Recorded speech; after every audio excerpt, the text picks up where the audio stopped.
tahlil hingga maulid ini bisa menjadikan semakin barokah hidup kita di dunia sampai nanti di akhirat.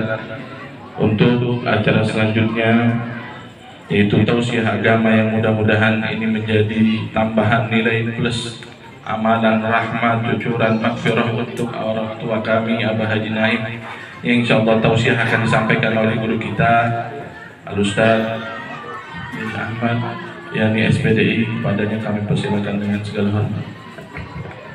Assalamualaikum warahmatullahi wabarakatuh. Alhamdulillahilladzi khalaqal mauta wal hayata liyabluwakum ayyukum ahsanu amala. Asyhadu an la ilaha illallah wahdahu la syarikalah. Syahadatan tunji qailaha ila yaumil liqa. Wa asyhadu anna sayyidana wa nabiyyana Muhammadan abduhu wa rasuluhul mustafa. Allahumma fasalli wa sallim wa barik ala sayyidina Muhammadin wa ala alihi wa ashabihi ahli sidqi wal wafa, amma ba'du. Faqala ta'ala fi kitabihil karim wa huwa asdaqul qailin, a'udzu billahi minasy syaithanir rajim. Bismillahirrahmanirrahim. Wa ma tadri nafsun bi ayyi ardin tamut. Wa qala Umar ibn Khattab radhiyallahu anhu, wa ma tadri ma ismuka goda. Puji syukur kita panjatkan kehadirat Allah Subhanahu wa taala, alhamdulillah dengan karunia panjang umur, sehat wal afiat.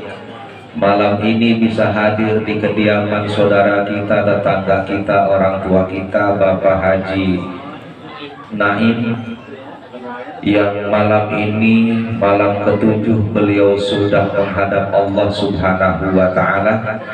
Mudah-mudahan bertemu dengan kebahagiaan yang Allah janjikan baginya di alam kubur. Allah jadikan raudhah min riyadil jinan, amin ya rabbal alamin. Salawat beriring salam terlimpah curah pada baginda Nabi besar Muhammad sallallahu alaihi wasallam, kepada keluarganya, sahabatnya, dan kita selaku umatnya. Mudah-mudahan senantiasa istiqomah melaksanakan sunnah dan syariatnya ila yaumil qiyamah. Sohibul bait, sekeluarga besar yang saya hormati, para tuan-tuan guru, para asatidz, para muallim, para tokoh masyarakat, kesepuhan bini sepuh, wabil khusus sohibul wilayah, Bapak RW, Bapak RT, jamaah takziah yang mohon maaf tidak ditata satu persatu, namun tidak mengurangi rasa hormat dan ta'zim saya. Mudah-mudahan kita semua senantiasa dimuliakan Allah Subhanahu wa ta'ala. Malam ketujuh, bagian daripada budaya atau tradisi yang telah dibuat oleh para ulama salafus soleh, mendoakan orang yang telah meninggal dunia. Dan setelah malam ini akan berhenti, bertemu lagi di malam ke-15, berhenti lagi bertemu di malam ke-40, berhenti lagi bertemu di 1 tahun dan selanjutnya. Kenapa para ulama salafus soleh memberikan tradisi yang seperti ini kepada kita? Bapak, kalau saudara kita pergi jauh di dunia, mungkin lama dia pergi, mungkin dirindukan kepulangan dan kedatangannya, betul. Tapi kalau saudara kita kembali kepada Allah, mungkin hari, mungkin lama, mungkin minggu, mungkin tahun, mungkin lupa dalam ingatan kita, betul. Jangankan tetangga yang lain, anak cucu pun hari terus berlalu, hari demi hari, semakin lupa akan kebaikan-kebaikan yang pernah diberikan orang tuanya. Maka tidak salah para ulama salafus soleh ngajarin tradisi kepada kita seperti ini. Satu. Yang kedua, orang kembali ke akhirat, wafat, meninggal dunia, itu hanyalah sebuah istilah peralihan dari satu alam ke alam berikutnya. Ruh akan senantiasa hidup sepanjang masa, dan dia akan bertanggung jawab dengan segala aktivitas yang pernah diperbuatnya. Pada malam ini kita sama-sama mengambil iktibar. Rasul sunnahkan untuk takziah. Apa dibalik takziah yang dapat kita ambil? Malam ini kita berkumpul di rumah kediaman Bapak Haji Naim. Cepat atau lambat, tetangga kita pun akan berkumpul di rumah kita. Betul? Kenapa demikian? Israil senantiasa melihat daftar kematian ajal kita manusia selalu datang ke rumah kita sehari semalam 70 kali Pak RW. 70 kali, bayangin. Al-Imam Qurtubi mengutip hadis Rasul dalam satu kitab Qurtubi, Israil datang ke rumah kita sehari semalam 70 kali. Dilihat Pak RW, ini kapan ini umurnya akan habis? Ya, waktu demi waktu dilihat. Kenapa? Saking disiplinnya taat kepada perintah Allah, takut kelewat. Ya, takut kelewat. Kalau Pak RW bilang apa? Mudah-mudahan lewat, gitu ya. Mual bakalan bisa Pak. 70 kali sehari semalam. Maka Allah katakan, idza jaa ajaluhum la yastakhiruna sa'atan wa la yastaqdimun. Tak akan bisa dipajukan atau diakhirkan walau sesaat. Inilah kematian. Saya sampaikan kisah-kisah umat terdahulu, mudah-mudahan jadi motivasi buat kita. Dulu Pak, di zaman Rasul, ada di satu kampung orang meninggal dunia, tidak ada satupun penduduk yang mau mengurus jenazahnya. Anaknya datang kepada Rasul menghadap sambil menangis, ya Rasul, bapak saya meninggal dunia, tapi warga tidak ada satupun yang mau mengurus jenazahnya. Bagaimana sedihnya kira-kira Pak keluarga? Tetangga, saudara tidak ada yang mengurus jenazahnya. Sedih. Lalu Rasul utus Abu Bakar As-Siddiq, Umar bin Khattab untuk mengurus jenazah. Sampai di kediamannya, tidak jadi ngurus jenazah, balik lagi menghadap Rasul. Ditanya oleh Rasul, kenapa Abu Bakar cepat amat? Abu Bakar berkata, ya Rasulullah, wallahi ma ra'ainahu illa misla khinziril aswad. Ya Rasul, demi Allah, jenazah tidak kami lihat kecuali persis seperti babi yang amat hitam, berubah jadi bagong. Bagong, kalau di saya bagong namanya ya. Kalau Madura apa Madura? Hah? Itu jadi babi Pak. Akhirnya Rasul datang bersama-sama dengan Abu Bakar lagi, semua sahabat mengikut. Dilihat oleh Rasul, betul nih jenazah jadi bagong. Rasul berdoa, ya Rabb, kembalikan dia kepada jasad aslinya, karena dia harus dimandikan, dikafani, disolatkan, dikuburkan. Doa Rasul mujarab, manjur, seketika berubah menjadi manusia lagi. Doa kita belum tentu Pak. Mau panggil ustadz yang mana, jeblek bibir, mau bakalan bisa berubah ya.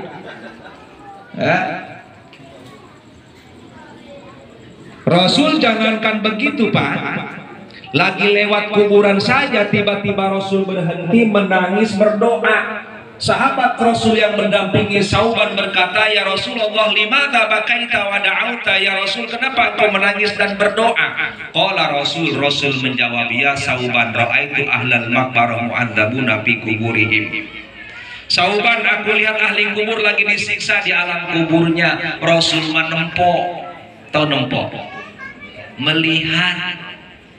Padahal di kubur, karena mata Rasul yang melihat bukan hanya mata kepala, mata hati, tembus ke akhirat. Jangankan hanya alam kubur, tembus ke akhirat. Mata kita boro-boro. Mata kita mata melotot aja, jalan ke masjid orang kelihatan, tapi jalan ke pasar mah melompong. Kira-kira begitu ya. Ini orang sono apa orang sono? Masa adzan masjid dilewat bablas ke pasar? Ini bang jalan masjid, gitu ya. Mata kita. Kalau mata Rasul tembus ke akhirat. Makanya Muhammadun basyarun laisa kal basyar. Rasul itu, Muhammad itu adalah manusia, tapi beda dengan manusia biasa. Rasul berdoa fa khafallahu adabahum, selesai adab siksa kuburnya. Ya. Maka dari situlah diambil pada Rasulullah Saleh, setiap orang meninggal dunia doakan mereka, mudah-mudahan kalaupun Allah siksa di alam kuburnya, wasilah doa kita, Allah ampunkan dosanya, Allah hentikan siksanya. Amin ya rabbal alamin. Kembali pada kisah awal. Berubah jadi manusia lagi, dimandikan, dikafani, disolatkan, dimasukkan ke liang lahat, berubah lagi jadi babi. Rasul nanya sama anaknya, dosa apa yang diperbuat bapakmu sehingga Allah menyiksa seperti ini? Anaknya menjawab, ya Rasul, sepanjang hidup saya belum pernah melihat bapak saya sholat. Ya. Jadi Pak RW kalau ada warganya kagak sholat, berarti di sekeliling manusia itu ada apa? Babi, bagong. Gitu ya. Pak RW punya tetangga pinggir rumah kagak sholat, tetangga Pak RW bagong. Gitu ya. Kata Rasul, ini fakta.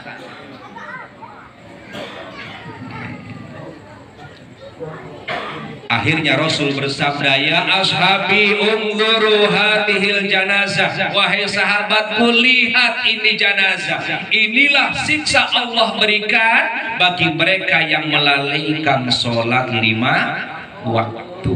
Makanya nih kalau memakai konsep istihad Syekh Zakaria Al-Ansor dalam Fathul Mu'in, ini sholat jenazah ini Pak akan berlaku kepada orang yang semasa hidupnya sholat. Ini kalau dipakai di kita boleh nggak apa-apa. Itu ya. Nah. Jadi kalau jenazahnya semasa hidupnya sholat, maka 4 kewajiban fardu kifayah berlaku kepadanya. Dikamandikan, dikafani, disolatkan, dikuburkan. Tapi kalau tidak melaksanakan sholat 5 waktu, maka hilang kewajiban yang 4. Tidak usah dimandikan, tidak usah dikafani, tidak usah dikuburkan, ya, tidak usah disolatkan. Kemanain jenazahnya? Buang buat empan buaya. Bumi saja menolak, ya, bumi menolak. Orang kita saking apanya, toleransinya tinggi, nih ilmu fikih diabaikan, betul. Tetangga kita mati mabok nyungsep ligot masih diangkat dimandikan sama Amil. Badannya yang kotor tak pernah mandi dibersihkan sama Amil. Tak pernah menutup aurat dibungkus dengan rapi. Tak pernah datang ke masjid dibawa ke masjid, betul? Ya, iya. Selesai kita sholatkan, padahal kita tahu sehari-hari ini bocah gebleknya luar biasa. Ya. Tapi kita masih husnudzon ketika imam bertanya kaifa tashhaduna hadhil janazah. Jawab kita apa? Khair. Apa khair bahasa kitanya? Bagus. Pertanyaannya bahasa Arab, kaifa tashhaduna hadhil janazah? Bagaimana kalian saksikan mayit ini? Bagus. Bagus. Padahal kita yakin dan tahu sehari-hari tukang mabok, tukang mancing dan sebagainya, itu ya, matinya juga nyungsep di malam, nggak ketahuan 2 hari. Ya. Tapi masih kita khair. Inilah namanya husnul dzon.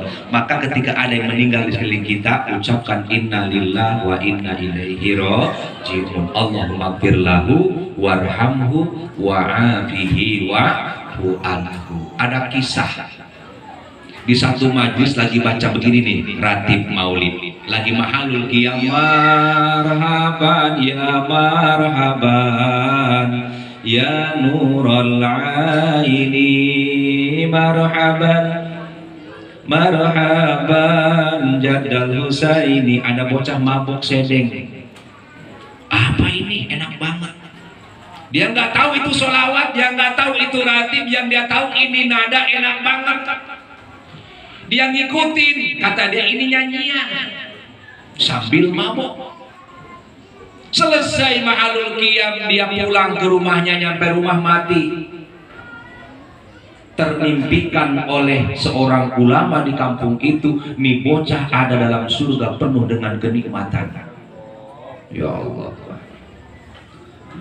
Lalu sang ulama bertanya, dengan amal apa Allah masukkan engkau ke dalam surga? Setahu saya kau sehari-hari tukang mabok. Nih bocah jawab, wahai Tuan Guru, waktu saya pulang mabok itu ada di satu majlis lagi nyanyi, saya ngikut. Saya ngerti kagak itu nyanyian, paham kagak tuh nyanyian, pokoknya gua mengikuti. Itulah yang menjadikan saya masuk surga. Makanya kalau lagi sholawat mulutnya ikut munyem, Pak. Jangan molor gitu ya. Jangan. Yaumul Qiyamah, ada satu kisah ketika seorang umat Rasul ini di mizan, ditimbang amalnya, yang berat itu amal keburukan, diseret dibawa ke jurang api neraka oleh malaikat Jabaniyah. Nabi Adam melihat, langsung lari menghadap Rasul Muhammad, aku lihat umatmu lagi diseret dibawa ke jurang api neraka. Rasul langsung bangkit, dikejar ke dalam jurang api neraka.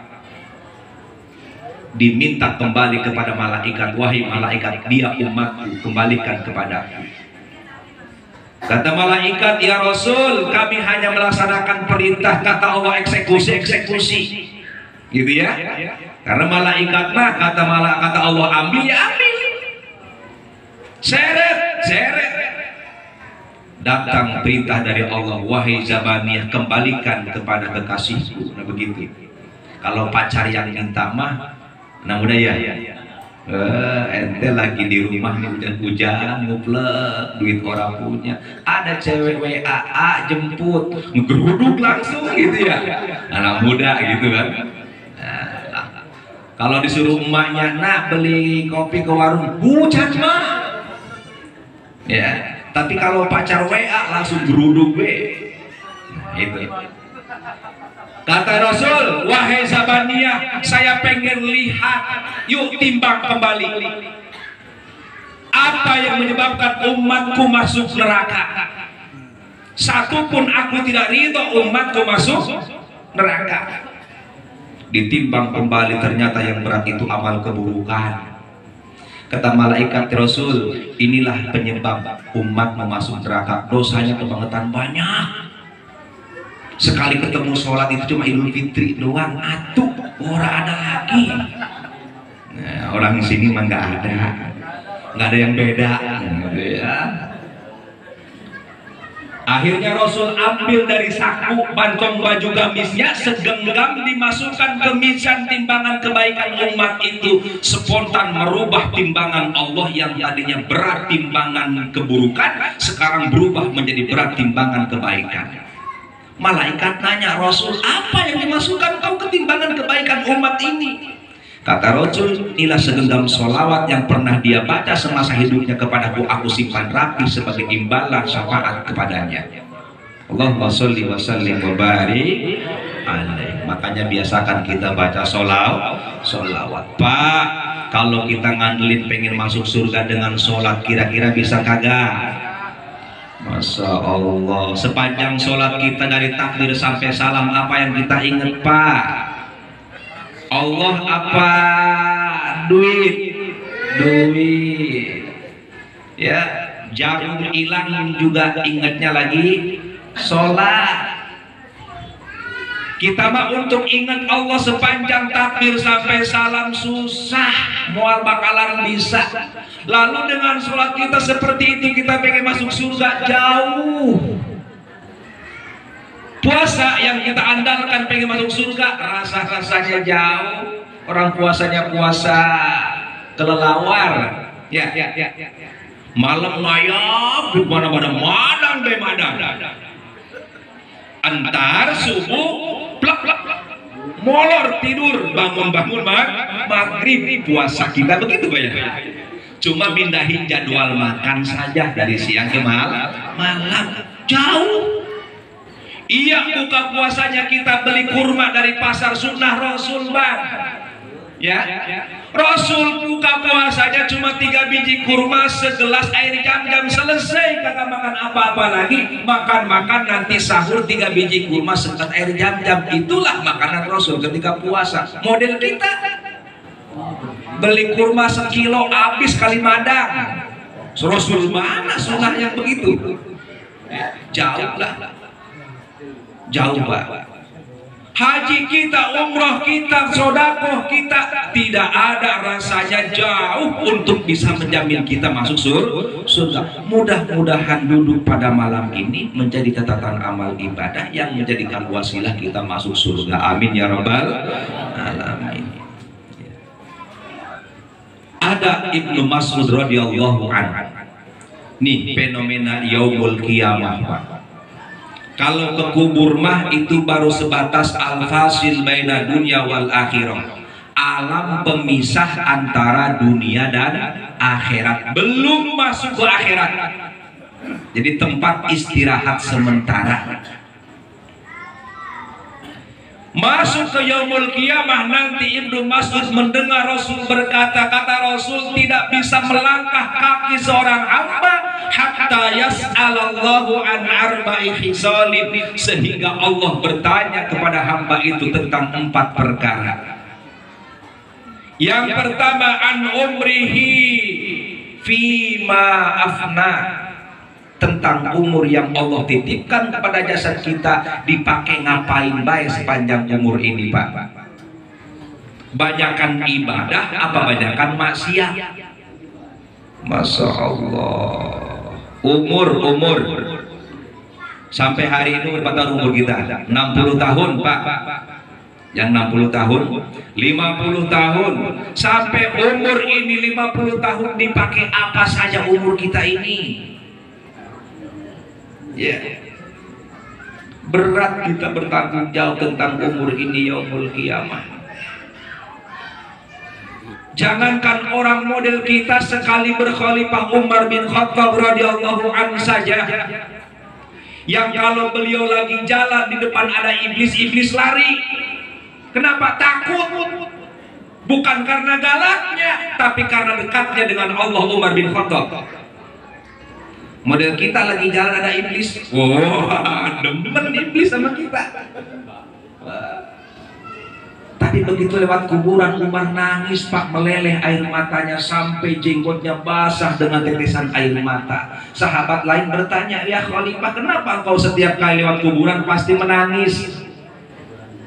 Umar menjawab, wahai sahabatku, aku bayangkan bagaimana licinnya kubur, bagaimana gelapnya kubur, bagaimana sepinya kubur. Kalau gelapnya dunia masih bisa kucarikan obor, ya. Gelapnya kubur, minta lampu kemana? Kagak ada. Nah, nanti kalau bapak meninggal dunia, sambungkan dari rumah ya, kayak listrik, itu ya, patroma misalkan. Kalau licinnya dunia masih bisa kucarikan tongkat, kubayangkan bagaimana licinnya kubur. Kalau sepinya dunia masih bisa kucarikan kawan, tapi aku bayangkan bagaimana sepinya kubur. Lalu Umar bin Khattab berpesan kepada putranya bernama Abdullah, ya Abdullah, wahai Abdullah, jika aku meninggal dunia nanti jangan pernah kau lupakan aku dengan awal Al-Baqarah, tengah Al-Baqarah, akhir Al-Baqarah. Maka dari situlah ulama salafus soleh menyusun tahlil. Ada alif lam mim 5 ayat pertama, sambung tengah Al-Baqarah ayat kursi, sambung akhir Al-Baqarah lillahi ma fis samawati. Jadi kalau kita ziarah kubur, bapak kita, engkong kita, nenek kita ziarah kubur, jangan pernah kita lupakan awal Al-Baqarah, tengah Al-Baqarah, akhir Baqarah. Nanti insya Allah sebentar lagi di Bejong-Keong rame Pak, menjelang puasa. Ada yang bawa parang, bawa sapu, bawa korek, bawa kembang, macam-macam dari Jakarta, dari mana-mana datang semua. Ada yang cuma dikoredin doang, disapuin, ditabun, awirin kembang pulang. Kata emaknya, lu tong jauh-jauh dari Jakarta setahun sekali datang kemari cuma begini doang. Ya, kembang mah tidak bisa menyelamatkan, meringankan orang tua yang ada di alam kubur. Lakukanlah nilai-nilai kebaikan, baca Quran, zikir, tahlil, tahmid.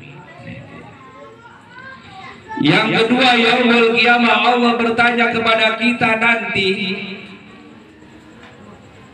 an jasadihi fima ablah, tentang tubuh kita, dipakai apa saja ini tubuh sampai dia rusak.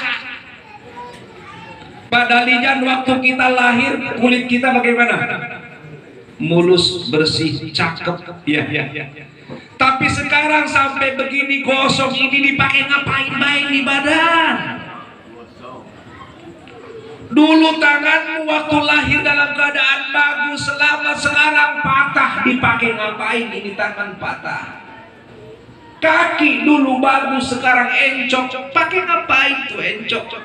Semua akan dipertanyakan. Dan yang menjawab bukan mulut hari itu. Apa yang jawab? Nih tangan. Al-yawma nakhtimu ala afwahihim wa tukallimuna aydihim wa tashhadu arjuluhum bima kanu yaksibun. Hari itu mulut kita dikunci, tangan berkata kepada Allah dengan jujur, saksinya kedua kaki. Mual bisa bohong. Kalau hari ini kita masih bisa bohong Pak. Mulut berkata enggak, hati kecil berkata iya, gitu ya. Makanya karena mulut mah pandai bohong, yaumul qiyamah dikunci. Yang ketiga, Allah bertanya kepada kita, an malihi fima anfaqah. Harta yang kita punya, yang kita dapatkan, didapat dari mana, untuk apa kita nafkahkan, akan bertanya. Hari demi hari kita mendapatkan nikmat dari Allah, rizki dari Allah, kendati pun kita maksiat, Allah tak pernah putus rizki kita, betul? Masya Allah Pak, itu kalau kita melihat-lihat Jabla itu di Parung, yang saya salut, kenapa nggak pada sakit masuk angin? Pakaiannya, Ustaz ya kalau balik ke Bogor begitu ya, pakaiannya keteknya kemana-mana, pusat kemana-mana, mana musim dingin, tapi dia setiap malam mangkal terus, badannya sehat. Malah terkadang Ustaz ngaji begini pulang balik kerokin Pak. Ya, ini lagi begini nih ngaji nih, pulang cucu suruh mijitin pegel gara-gara ngaji. Ya, tapi yang mancing di pinggir balong sampai jam 12 malam sampai subuh sehat Pak. Kadang ngaji mah rizkinya susah, mau mancing mah rizkinya gampang, aneh. Allah tak pernah putus rizkinya, kendati pun kita maksiat. Tapi ingat, apa yang kita punya, yang kita dapat, yaumul qiyamah akan Allah tanya kepada kita. Dari mana kau dapatkan? Untuk apa kau nafkahkan? Semua akan terjawab oleh kedua tangan, saksinya adalah kaki.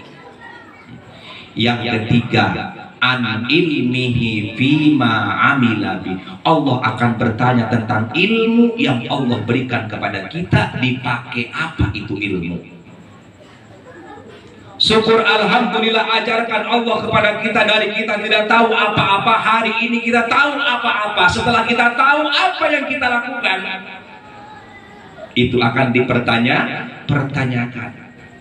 Engkau tahu ilmu sholat, kenapa engkau tidak sholat?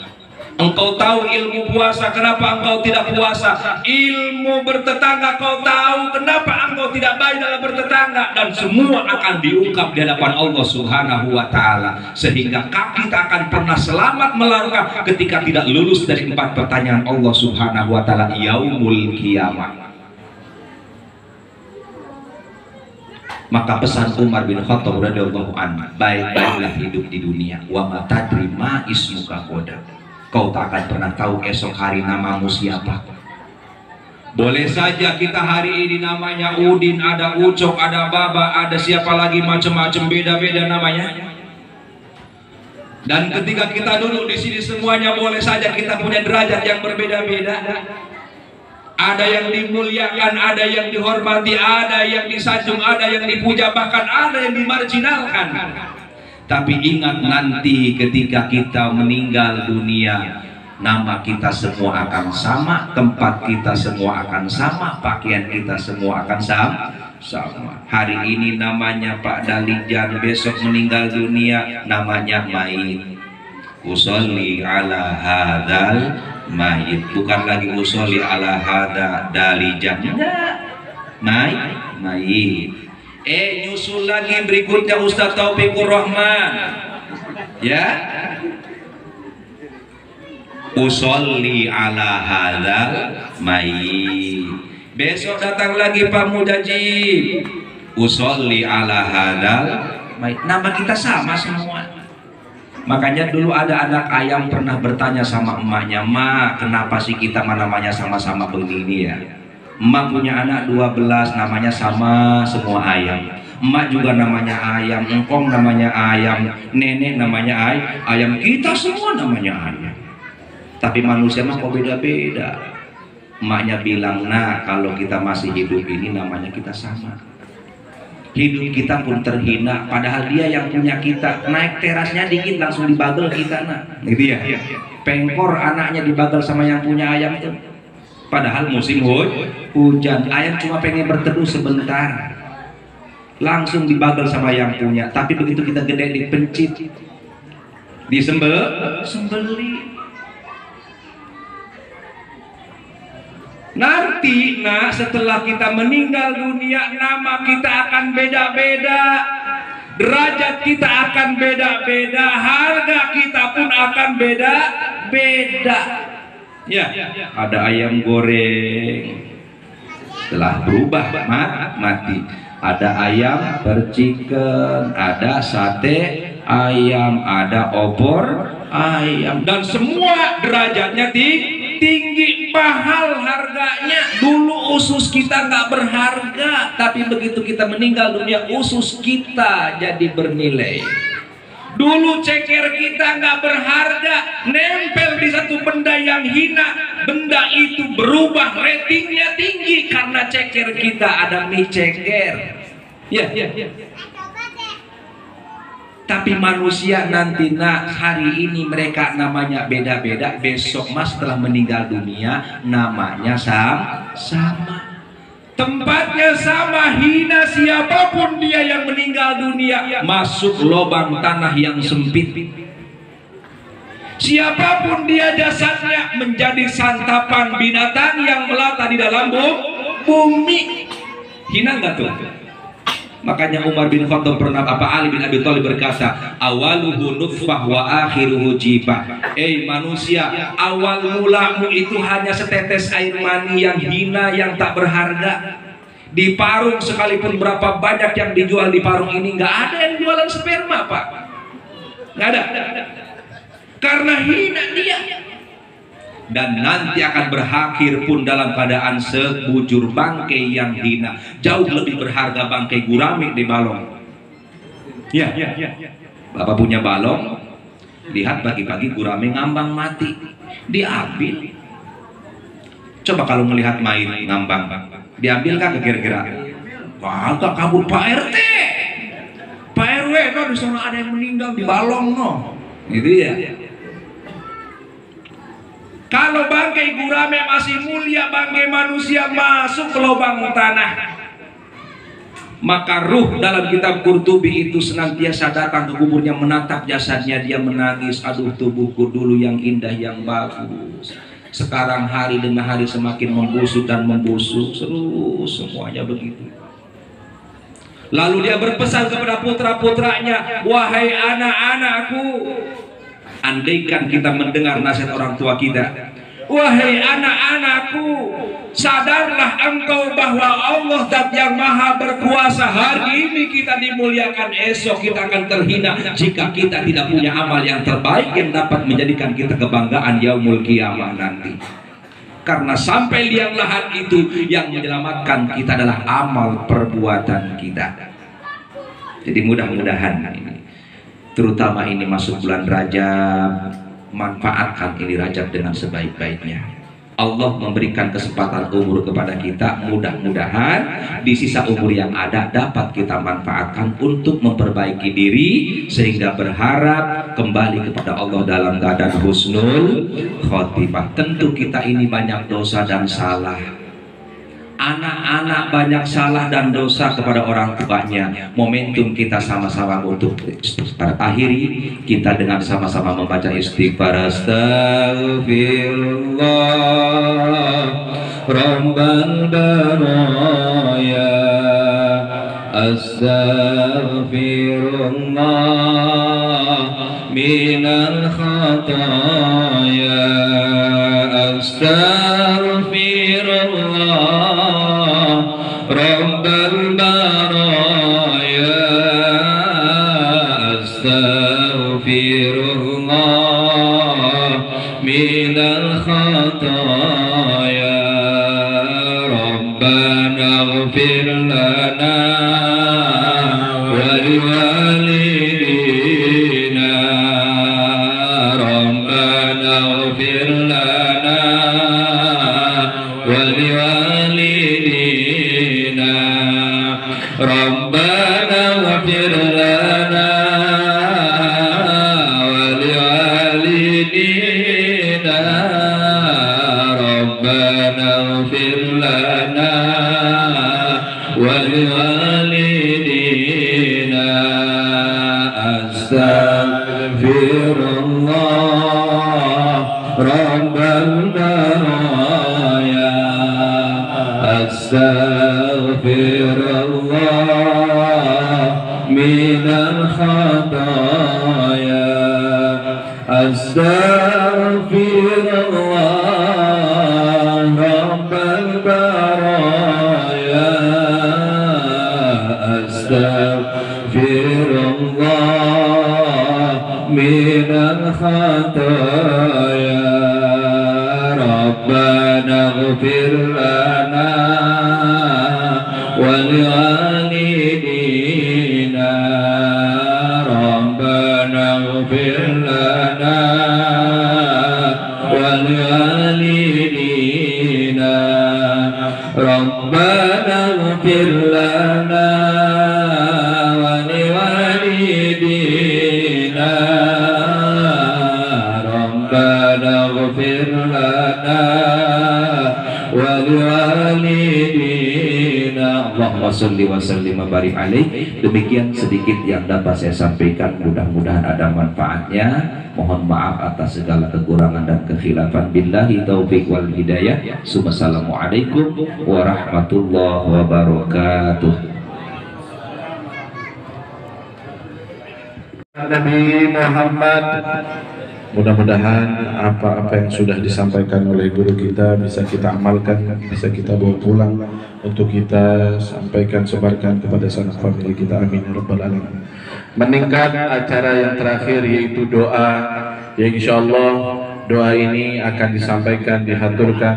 Namun sebelumnya kami memohon dengan keikhlasannya kepada seluruh jamaah, doakan almarhum orang tua kami, juga doakan daripada para kesepuhan kami, terkhusus orang tua kami yang mudah-mudahan diberikan sehat panjang umur, Abah Haji Soleh, dan para kesepuhan lingkungan Kampung Jati RT 4 ini dan seluruhnya yang hadir, orang-orang tua kami, kesepuhan dari tokoh-tokoh Madura, yang mudah-mudahan barokah apa-apa yang sama-sama kita baca dan doa yang nanti akan dihaturkan ini menjadi sababiah para kesepuhan, para tokoh kita dipanjangkan umurnya dalam keadaan sehat walafiat.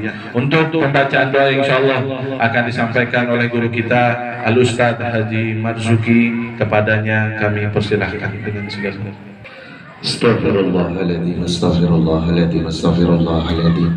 Allahumma salli ala sayyidina wa habibina wa syafiina wa maulana Muhammad wa sallim radhiyallahu tabaraka wa ta'ala fi rasulillahi ajma'in. Bismillahirrahmanirrahim. Alhamdulillahi rabbil alamin, hamdan na'imin, hamdan syakirin, hamdan yuwafi ni'mat wa yukafi'u mazidah. Ya Rabbana wa ilahana wa lakal hamdu kama yanbaghi li jalali wajhikal karim wa 'azimi sultanik. Allahumma salli ala Muhammad wa ala ali sayyidina Muhammad. Allahumma salli ala nuril anwar wa sirril asrar wa daryawkil awjar wa iftahi babil yasar sayyidina Muhammadin al-muhtar wa alihi al-adhar wa ashabihi al-akhyar adada ni'amillahi wa ifdalihi. اللهم صل على سيدنا محمد تنجينا بها من جميع وأهل والآفات وتقضي لنا بها جميع الحاجات وترفعنا بها عندك على الدرجات وتبلغنا بها أقصى الغايات من جميع الخير في الحياة وبعد الممات إنك سميع قريب مجيب دعوات ويا قاضي الحاجات ويا قاضي الحاجات ويا قاضي الحاجات برحمتك يا أرحم الراحمين. اللهم صل ما قرأناه إلى روح سيدنا محمد صلى الله عليه وسلم وعلى آله وصحبه من الأنبياء والمرسلين والشهداء والصالحين والتابعين التابعين والعلماء العاملين وخلفاء الراشدين أبي بكر وعمر وعثمان وعلي وثم إلى سلطان أولياء شيخ القادر الجيلاني وثم إلى روح آبائنا وأمهاتنا ولوالدينا وجدنا وجداتنا وأبنا وأجدادنا وخالنا وخالاتنا ولمشايخنا ولمعلمنا ولأستاذنا ولجميع أهل القبور ونخص خصوصا المرحوم حجي نعيم بن مدني. ارفع لكم الدرجات ارفع لكم الدرجات ارفع لكم الدرجات ودائم لكم الحسنات وكفر عنكم السيئات وأدخلنا الجنة مع الآباء والأمهات. يا أيتها النفس المطمئنة ارجعي إلى ربك راضية مرضية فادخلي في عبادي وادخلي جنتي. اللهم اغفر له وارحمه وعافه واعف عنه. اللهم اغفر لها وارحمها وعافها واعف عنها. اللهم اغفر لهم وارحمهم وعافهم واعف عنهم واجعل الجنة مسواهم برحمتك يا أرحم الراحمين. اللهم اجعل قبورهم روضة من رياض الجنة ولا تجعل قبورهم غفرة من غفار النيران. اللهم بارك لنا في رجب وشعبان وبلغنا رمضان. اللهم بارك لنا في رجب وشعبان وبلغنا رمضان. اللهم بارك لنا في رجب وشعبان وبلغنا رمضان. اللهم اغفر لنا ذنوبنا ولوالدينا وارحمهم كما ربونا صغارا ولجميع المسلمين والمسلمات والمؤمنين والمؤمنات الأحياء منهم والأموات وادخلنا الجنة مع الأبرار يا عزيز يا غفار يا رب العالمين. ربنا يا الله آتنا في الدنيا حسنة وفي الآخرة حسنة وقنا عذاب النار. وصلى الله على سيدنا محمد وعلى آله وصحبه أجمعين. سبحانك ربك رب العزة عما يصفون وسلام على المرسلين والحمد لله رب العالمين. بأسرار الفاتحة. أعوذ بالله من الشيطان الرجيم. بسم الله الرحمن الرحيم. الحمد لله رب العالمين الرحمن الرحيم مالك يوم الدين. إياك نعبد وإياك نستعين اهدنا الصراط المستقيم صراط الذين أنعمت عليهم غير المغضوب عليهم ولا الضالين آمين.